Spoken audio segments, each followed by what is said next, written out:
আসসালামু আলাইকুম রাহমাতুল্লাহ।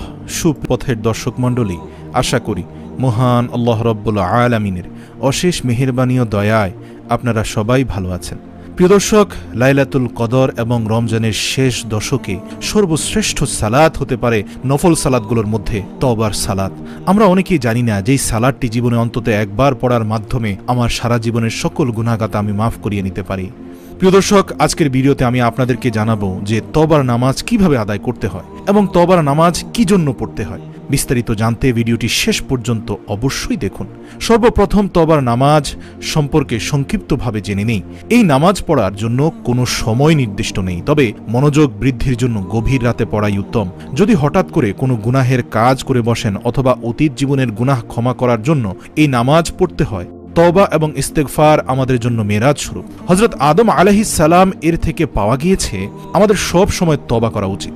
এক বর্ণনায় আছে হযরত মুহাম্মদ সাল্লাল্লাহু আলাইহি ওয়াসাল্লাম দৈনিক ৭০ বার এবং অন্য এক বর্ণনায় আছে দৈনিক ১০০ বার তওবা করতেন। তওবার এই পদ্ধতি পৃথিবীতে সর্বপ্রথম আবুল বাশার হযরতে আদম আলাইহিস সালামই মানব জাতিকে শিক্ষা দিয়ে গেছেন। পৃথিবীর প্রথম মানুষ হিসেবে পৃথিবীর বুকে তিনি সর্বপ্রথম তওবা করেছেন, আর তিনি যে তওবার দোয়াটি পড়েছিলেন সেটা পবিত্র কোরআনে এসেছে। প্রিয় দর্শক, আমরা চাইলে তওবার সালাতে সিজদায় গিয়ে এই দোয়াটি এভাবে আল্লাহর কাছে পড়তে পারি। রব্বানা যালামনা আনফুসানা ওয়া ইল্লাম তাগফির লানা ওয়া তারহামনা লানাকুনান্না মিনাল খাসিরিন। প্রিয় দর্শক, এই দোয়ার বরকতে আল্লাহ তাআলা হযরত আদম আলাইহিস সালাম এবং মা হাওয়া আলাইহিস সালামের অতীত জীবনের যাবতীয় সকল গুনাহ, গন্ধম ফল খাওয়ার গুনাহ, জান্নাতের সেই গাছের নিচে যাওয়ার গুনাহ, শয়তানের প্ররোচনায় প্ররোচিত হওয়ার গুনাহ, সকল গুনাহ ক্ষমা করে দিয়েছিলেন এই একটি দোয়ার বরকতে। আমরা অবশ্যই তওবার নামাজে এই দোয়াটি পড়ব। এই নামাজ পড়তে হলে সর্বপ্রথম ১১০ দোয়া ইস্তেগফার পাঠ করে ২ রাকাত নামাজ পড়ে পুনরায় দোয়া ইস্তেগফার ১১০ বার পড়ে তারপর কয়েকবার দুরূদ শরীফ পড়ে গুনাহ মাফের জন্য খাস করে আল্লাহর দরবারে মুনাজাত করতে হবে। চলুন বিস্তারিতভাবে নামাজ পড়ার নিয়ম জেনে নেই।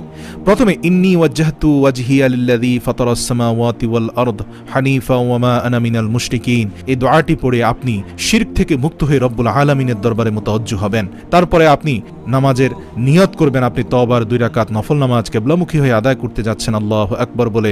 সুপ্রিয় দর্শক মণ্ডলী, এখানে একটু লক্ষ্য করবেন, আরবিতে যদি নিয়ত করতে অসুবিধা হয় তাহলে বাংলায় নিয়ত করতে পারেন। যেমন আমি কিবলামুখী হয়ে আল্লাহ তাআলার জন্য ২ রাকাত তওবার সুন্নত নামাজ আদায় করছি, আল্লাহু আকবার। অনেকে আরবিতে নাওয়াইতু আন উসাল্লি লিল্লাহি তাআলা এভাবে পুরো আরবিটা বলার চেষ্টা করেন এবং পড়তে গিয়ে ভুল করেন। সুতরাং এটি পড়তে হবে, বাধ্যতামূলক নয়।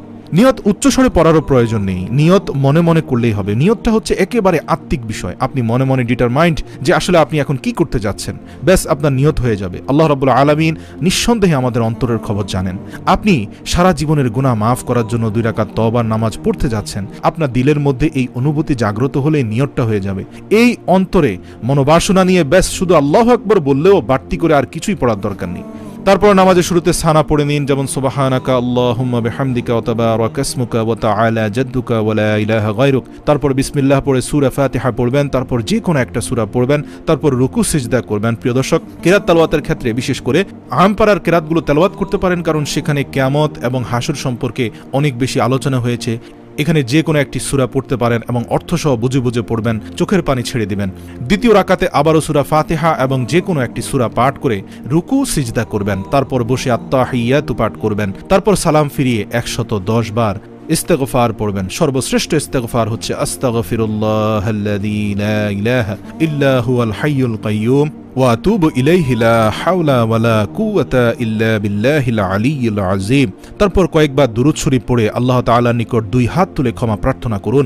ইনশাআল্লাহ আল্লাহ তাআলা আপনার পূর্বের জীবনের সকল গুনাহ ক্ষমা করে দিবেন। প্রিয় দর্শক, লাইলাতুল কদরে এই তওবার নামাজ কমপক্ষে অন্তত ২ রাকাত নামাজ হলেও পড়ার চেষ্টা করবেন। বিশেষ করে রমজানের শেষ দশকের প্রত্যেকটি রাতে যদি ২ রাকাত করে আমি নামাজ পড়ি তাহলে নিশ্চিত লাইলাতুল কদরে তওবার ২ রাকাত নামাজ পড়া হয়ে গেল। নিঃসন্দেহে এটা নিশ্চিত থাকা যায়, আল্লাহ আমাদের জীবনে অন্তত একবার হলেও এই তওবা ইস্তেগফারের ২ রাকাত নফল নামাজ পড়ার তৌফিক দান করুক এবং জীবনের সকল গুনাহ আল্লাহর কাছে ক্ষমা করিয়ে নেয়ার তৌফিক দান করুক। কেননা সিজদায় বান্দা আল্লাহ তাআলা সবচেয়ে নিকটবর্তী হয়।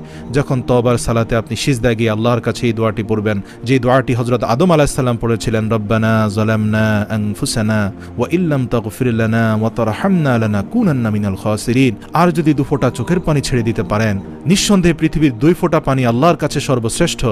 এর মধ্যে 1 ফোঁটা হচ্ছে জিহাদের ময়দানে আল্লাহর জন্য বান্দার রক্তের ফোঁটা, আরেকটা হচ্ছে তাহাজ্জুদের বিছানায় অথবা তওবার সালাতে বান্দার চোখের পানি, সিজদায় লুটিয়ে বান্দার চোখের পানি। আল্লাহ আমাদের সবাইকে তওবার সালাত আদায় করার তৌফিক দান করুক।